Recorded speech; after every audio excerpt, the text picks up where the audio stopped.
আজকে তোমাদের সাথে নিরামিষ কুমড়ো ভাপা রেসিপি শেয়ার করব। যে কোনো নিরামিষ দিনে তোমরা এই রেসিপিটি খুব সহজেই বানিয়ে নিতে পারবে। আর এই কুমড়ো ভাপাটা খেতেও হয় দারুণ। চলো তাহলে রেসিপিটি দেখে নেওয়া যাক।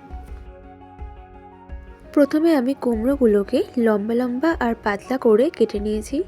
এখন এর মধ্যে দিয়ে দিচ্ছি সামান্য একটু হলুদ গুঁড়ো আর সামান্য কিছুটা নুন দিয়ে দিচ্ছি।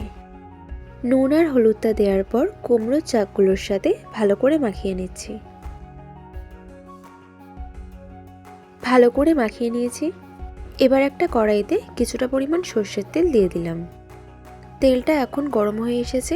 এবার নুন আর হলুদ মাখানো কুমড়োর চাকগুলো তেলের মধ্যে ছেড়ে দিচ্ছি।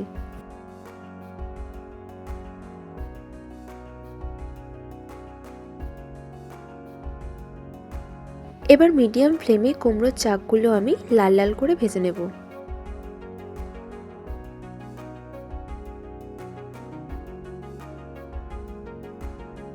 লাল লাল করে ভাজা হয়ে গেছে। এবার এগুলোকে তেল থেকে তুলে নিচ্ছি।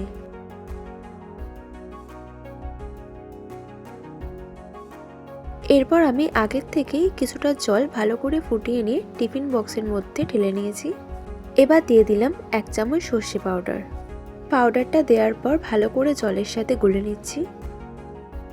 এখন আমি আরও একটু সর্ষে পাউডার দিয়ে দিচ্ছি।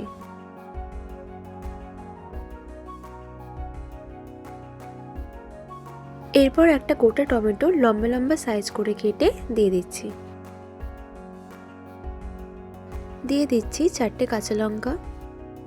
এরপর ভেজে রাখা কুমড়োর চাকগুলো দিয়ে দিচ্ছি।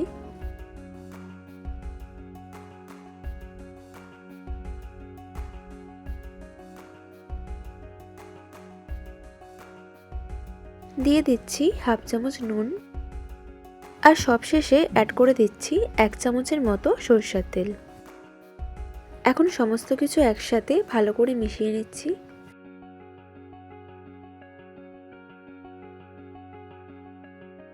এবার টিফিন বক্সের ঢাকনাটা আটকে দিচ্ছি। এবার একটা কড়াইতে আগের থেকে বেশ কিছুটার মতো জল গরম করে নিয়েছিলাম। এবার এই ফুটন্ত জলের মধ্যে টিফিন বক্সটা বসিয়ে দিচ্ছি।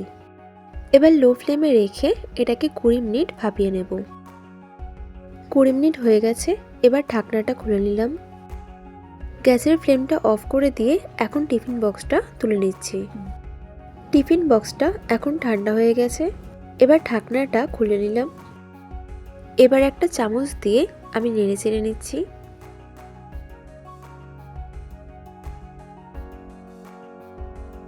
নিরামিষ কুমড়ো ভাপা এই রেসিপিটি তোমাদের ভালো লাগলে ভিডিওতে একটা লাইক আর কমেন্ট করে দিও।